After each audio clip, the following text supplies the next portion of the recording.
చాతబడులు. హ్మ్. చేతబడులు అంటే వేరే వాళ్ళని హార్మ్ చేయడం. అది మనం తిట్టి హారం చేయొచ్చు, కొట్టి హారం చేయొచ్చు, మంత్రంతో హారం చేసేటివి ఉన్నాయి.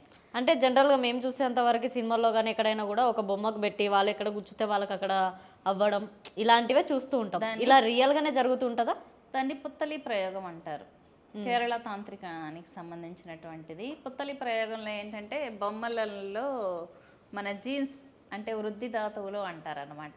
మన బాడీలో హెయిర్ అనేది గ్రో అవుతుంది కదా, గోళ్ళు గ్రో అవుతాయి కదా, క్లాత్ స్కిన్కి దగ్గరగా ఉన్నటువంటి క్లాత్స్ ఇవి ఉంటాయి. వీటిలో మన జీన్స్ ఉంటుంది. అంటే మన మనసు బుద్ధి ఉంటుందన్నమాట. మీకు చనిపోయినప్పుడు వాళ్ళ బట్టలన్నీ తీసుకెళ్ళి కాల్చేస్తారు. ఎందుకు? మళ్ళా సోలు ఆ బట్టల మీద ఆస్తో మళ్ళీ వచ్చేసిద్దేమో ఇంటికని ఆ బట్టలు వాళ్ళ వస్తువులు వాళ్ళ మంచాలు అన్నీ తీసుకెళ్ళి కాల్చేస్తారు. సో మన యాస్ట్రల్ ఫార్మేషన్ అనేది మన వస్తువులు, అందుకే మన బట్టలు ఎవరికి ఇవ్వకూడదు అంటారు.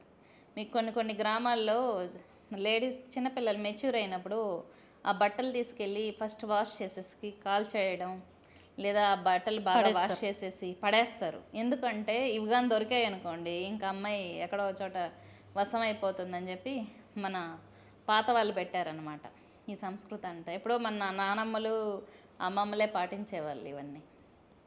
కాబట్టి ఈ ఈ క్లాత్స్ ఆ బొమ్మకు అటాచ్ చేస్తారు. ప్రాణాకర్షణ మంత్రం అని ఉంటుంది. ఆ మంత్రంతో మన పేరు చెప్పి, అందుకే మన డేట్ ఆఫ్ బర్త్, మన పేరు, మన ఇంటి పేరు అందరికి చెప్పకూడదు. మన జాతకం ఎవరికి పడితే వాళ్ళకి ఇవ్వకూడదు అనమాట. మన జాతకం తెలిస్తే చేతబడి చేయడం ఈజీ. సో వాళ్ళు దానికి అటాచ్ చేసేసి మన ప్రాణాన్ని లాగుతారు.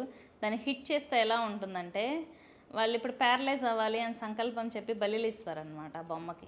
ప్యారలైజ్ అవ్వాలంటే ఇతనికి ఏంటి, సడన్గా ప్యారలైజ్ అయిపోతుంది. ఇంకా ఏదోలే హెల్త్ ప్రాబ్లం అనుకుంటా ఉంటారు. చాలామందికి పెయిన్స్ వస్తాయి. మెడికల్కి వెళ్ళినప్పుడు ఏం లేదు అని చెప్పి విటమిన్ ట్యాబ్లెట్స్ ఇస్తారు. అంటే మెడిసిన్కి రియాక్ట్ అవ్వదు అనమాట. ఈ పెయిన్ కూల్ అవ్వదు. ఎంతసేపు వీళ్ళకి పెయిన్ వస్తూనే ఉంటుందో, పడుతూనే ఉంటారు, కానీ గాయాలు ఉండవు. ఇలా ఉంటుంది బ్లాక్ మ్యాజిక్ అనేది, హార్మ్ చేయడం అనమాట. ఇది అవుతుందా అంటే, నేను ఒకసారి ఒక అమ్మాయికి ఇష్యూ ఉంటే క్లియర్ చేశాను. అది ఎఫెక్ట్ నా మీద పడిపోయింది. నేను 3 days బాంది బెడ్ అనమాట. ఓకే, అప్పుడు నాకు ఎక్స్పీరియన్స్ అయింది. ఒకరి కర్మలో మనం వేలు పెట్టకూడదు, ఎవరిదే వాళ్ళకే ఉండాలి అని. మనం క్లియర్ చేస్తే ఒక్కోసారి మన మీద రివర్స్ అయిపోతూ ఉంటాయి.